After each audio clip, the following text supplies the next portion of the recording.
بسم اللہ الرحمن الرحیم۔ السلام علیکم ناظرین، مسلم لیگ نون کے ملک احمد خان 224 ووٹ لے کر سپیکر پنجاب اسمبلی منتخب ہو گئے۔ آگے وزیر اعلیٰ بھی ایسے ہی منتخب ہوگا۔ ایوان میں بھرپور شور شرابہ ہوتا رہا، شیر شیر کے ساتھ مریم مریم کے بھی نعرے گونجتے رہے۔ آپ کو یاد ہوگا کہ چند سال قبل جلسوں میں مریم نواز اور نواز شریف کی تقاریر کے دوران حمزہ حمزہ کے نعرے بھی لگتے رہے ہیں۔ غلام بڑی جلدی اپنے نئے آقاؤں کو پہچان لیتے ہیں۔ سنی اتحاد کونسل والے نواز شریف کے خلاف اور نون لیگ والے عمران خان کے خلاف نعرے لگاتے رہے۔ سنی اتحاد کونسل کو ابھی تک مخصوص نشستیں نہیں دی گئیں اور تیاری بھی شاید یہی ہے کہ ہر ممکن رکاوٹ پیدا کی جائے۔ دراصل یہ کوئی جمہوریت تو ہے نہیں جس کے سر پہ فوج ہاتھ رکھ دے، بس وہ حکمران ہے جسے پیا چاہے وہی سہاگن، کیا سانوری کیا گوری۔ ادھر سندھ اور بلوچستان میں بھرپور احتجاج ہو رہا ہے۔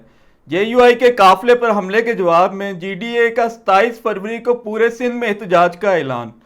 کراچی میں شاہراہ فیصل پر انتخابات میں مبینہ دھاندلی کے خلاف جمعیت علماء اسلام کے کارکنان کی طرف سے احتجاج جاری ہے۔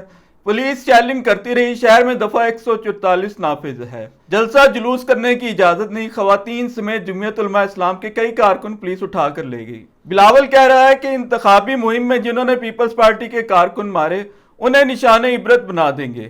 احتجاج کے دوران سندھ اسمبلی کے نو منتخب اراکین نے حلف اٹھا لیا۔ نامزد وزیر اعلیٰ سندھ مراد علی شاہ نے کہا کہ ہم حلف اٹھائیں گے، لوگ احتجاج کرتے رہے۔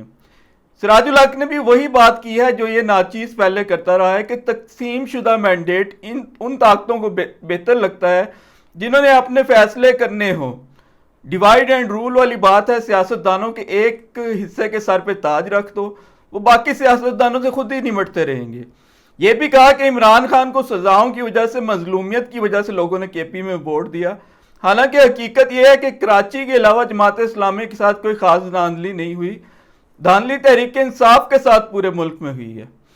کے پی میں پشتون آبادی کی وجہ سے عمران خان کے حق میں اٹھنے والی لہر اتنی بڑی تھی کہ مؤثر دھاندلی نہ ہو سکی۔ دھاندلی کراچی میں، پنجاب میں ہوئی ہے، سندھ اور سرحد میں آگ لگی ہوئی ہے۔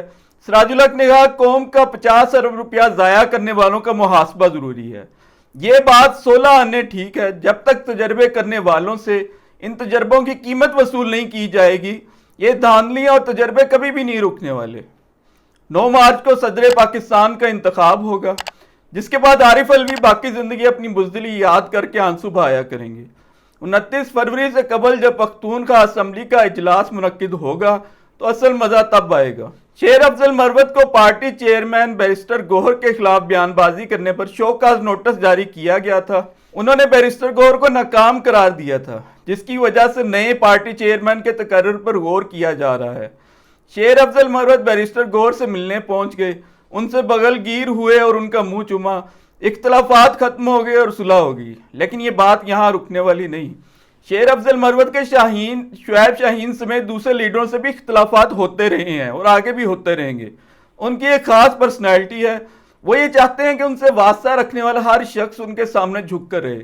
اگر کوئی نہیں جھکتا تو اس سے ان کا پرسنالٹی کلیش شروع ہو جاتا ہے اور وہ منتقم مزاج ہیں، پھر اس تلخی کو آگے لے کر چلتے ہیں اور ہمیشہ یاد رکھتے ہیں۔ انہی بیانات کی وجہ سے ایک موقع پر انہیں سندھ میں تحریک انصاف کی انتخابی مہم چھوڑ کر واپس آنے کی ہدایت کی گئی تھی۔ حالانکہ اس وقت تو ایسا بندہ چاہیے تھا جو ان خوفناک حالات میں کراؤڈ کو باہر نکالے۔ تو پھر یہ سوال پیدا ہوتا ہے کہ ایسے شخص کو اتنی اہمیت دے کر آگے آگے کیوں رکھا جا رہا ہے؟ اس کی وجہ ہے ان کی دلیری اور ہر دل عزیزی۔ وہ کراؤڈ پولر ثابت ہوتے ہیں اور رپورٹرز سمیت ہر طبقے میں بے حد مقبول ثابت ہوئے ہیں۔ جب اے چودھری کے پروگرام میں سینٹر آف نانس ان کی باقاعدہ جسمانی لڑائی ہوئی تھی، تحریک انصاف کے لوگ نون لیگ اور اسٹیبلشمنٹ کی طرف سے خود کو دبائے جانے پر ایسے ہی ایک لیڈر کے متلاشی تھے جو حریفوں کو پکڑ کر پیٹے۔ ان کا یہ فکرہ پروگرام کہاں جاری رہا، پروگرام تو بڑھ گیا، بے حد ہٹ ہوا تھا۔ پختونخوا میں انہوں نے اس وقت لوگوں کو کامیابی سے باہر نکالا جب اسٹیبلشمنٹ کا خوف پورے ملک میں تحریک انصاف کے ورکرز کو باہر نکلنے سے روک رہا تھا۔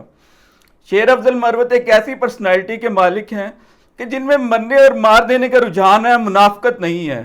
عمران خان اس وقت جس صورتحال سے دوچار ہیں، جس میں وہ جیل میں ہیں اور پارٹی پر ان کا براہ راست کوئی کنٹرول نہیں، تو ایسا شخص انہیں بالواسطہ طور پر پارٹی پہ گرفت رکھنے میں مدد دے سکتا ہے۔ جو بغیر کسی خوف کے پارٹی چیئرمین سمیت کسی بھی پارٹی لیڈر کے لتے لے سکے۔ شیر افضل مروت کا یہ کلیش لیڈروں کے ساتھ ہمیشہ جاری رہے گا۔ ماضی میں شیر افضل مروت پہ پارٹی کارکن شک بھی کرتے رہے ہیں کہ کہیں اندر ہی اندر وہ دشمن کے آدمی تو نہیں۔ ان کے بیانات ہی کی وجہ سے یہ شک پیدا ہوا تھا، لیکن وقت گزرنے کے ساتھ ساتھ یہ شک ختم ہوتا گیا اور لوگوں کو ان کے مزاج کی سمجھ آتی گئی۔ ایک بات میں یقین سے کہہ سکتا ہوں کہ شیر افضل مروت کے ہوتے ہوئے عمران خان کے خلاف کوئی پارٹی بغاوت نہیں ہو سکتی۔ آپ کا کیا خیال ہے کہ جس دشمن نے پارٹی کے بے شمار لیڈروں کو پریس کانفرنس کروا کے استحکام پاکستان پارٹی میں شامل کرایا یا سیاست چھوڑنے پر مجبور کر دیا، انہوں نے کیا یہ پلان کرنے کی کوشش نہیں کی ہوگی کہ تحریک انصاف کے اندر عمران خان کے خلاف بغاوت کرا دی جائے اور کسی نئے لیڈر کو عمران خان کی جگہ دینے کی کوشش کی جائے؟ یقیناً سوچا ہوگا۔ بہرحال ابتدا کے ان دنوں میں شیر افضل مروت عمران خان کے لیے بہت اہم ہے۔ اگر ایسی خوفناک آزمائش نہ ہوتی تو پارٹی کے اندر بار بار لڑائی اور ڈسپلن کا مسئلہ پیدا کرنے والے شخص کو فوراً ہی فارغ کر دیا جاتا۔ شیر افضل مروت نے خود کو عمر ایوب کی طرف سے ملنے والا شوکاز نوٹس یہ کہہ کر مسترد کر دیا تھا کہ ان کے لیڈر، ان کے باس عمر ایوب نہیں صرف عمران خان ہے۔ اگر اوورال آپ یہ دیکھیں کہ تو ملک پر اس وقت سٹیٹس کو نافذ ہے۔ انتخابات میں اتنی دھاندلی ہوئی جتنی ممکن تھی۔ کراچی میں ایم کیو ایم سمیت پورے ملک میں اسٹیبلشمنٹ نے اپنے کارندوں کو الیکشن جتوایا، زیادہ مقبول جماعت کو الیکشن ہروایا گیا، سوائے پختونخوا کے جہاں پر تحریک انصاف کے حق میں لہر بہت بڑی تھی۔ دیہی سندھ میں پیپلز پارٹی نے آخری درجے کی دھاندلی کی۔ بلوچستان میں دھاندلی پر ایک تاریخی احتجاج جاری ہے۔ آج لاہور ہائی کورٹ بار میں انتخابات ہوئے تو تحریک انصاف کے حمایت یافتہ منظور بٹ الیکشن جیت گئے۔ ملکی انتخابات کو جان بوجھ کر الیکٹرانک ووٹنگ پر مقتدر حلقوں نے آنے نہیں دیا اور نہ آنے دیں گے کہ مستقبل میں دھاندلی کروائی جا سکے اور من پسندوں کو الیکشن جتوایا جا سکے۔ تو اسٹیبلشمنٹ کا منصوبہ یہی ہے کہ پرنالہ وہیں گرے گا جہاں گزشتہ 70 سال سے گرتا آ رہا ہے۔ اس سب کے باوجود پختونخوا میں تحریک انصاف کی حکومت بننے سے روکی نہیں جا سکے گی۔ مرکز میں شہباز شریف کے لیے معاشی مسائل اس قدر ہولناک ہوں گے کہ یہ حکومت اپنے پہلے دن سے شدید تنقید کی زد میں رہے گی، خصوصاً اگر ڈالر کی قیمت میں مزید اضافہ ہو گیا تو مہنگائی کا ایک خوفناک طوفان آئے گا۔ ملک کا بال اس وقت 63,000 ارب روپے کے قرضوں میں جکڑا ہوا ہے۔ اوپر سے جن خاندانوں یعنی زرداری اور شریف خاندانوں کو ملک کی قیادت سونپی گئی ہے، ان کی ترجیحات ذاتی دولت میں اضافے تک محدود ہیں۔ 8 فروری 2023 کو اسٹیٹ بینک نے بتایا تھا کہ 12 ماہ کے عرصے میں ہمیں 22 ارب ڈالر کے قرضے اور سود واپس کرنا ہے۔ پاکستان اس وقت منصوبہ بنا رہا ہے کہ آئی ایم ایف سے 6 ارب ڈالر کا قرض لیا جائے۔ یہ وہ حالات ہیں جو ملک میں سیاسی استحکام کے متقاضی تھے۔ عمران خان کی حکومت اگر اپنی مدت پوری کر لیتی اور پرامن الیکشن کے ذریعے اگر تبدیلی اقتدار وقوع پذیر ہو جاتی اور الیکٹرانک ووٹنگ نافذ ہو جاتی تو ملک ان سب ہنگاموں اور معاشی میلٹ ڈاؤن سے بچ جاتا۔ اب تو پیپلز پارٹی بھی اپنی روایات کے برعکس دشمنوں پر ٹوٹ پڑنے کے عزائم جاری کر رہی ہے۔ جیسا کہ میں نے گزشتہ ویلاگ میں عرض کیا تھا کہ تحریک انصاف سمیت سیاسی جماعتوں اور اسٹیبلشمنٹ کے درمیان ملک اس وقت بھرپور حالت جنگ میں ہے۔ پختونخوا حکومت بننے کے بعد یہ جنگ مزید پھلتی پھولتی نظر آ رہی ہے۔ اللہ تعالی ہمارے ظاہری حکمرانوں اور اصل حکمرانوں کو عقل سلیم عطا فرمائے۔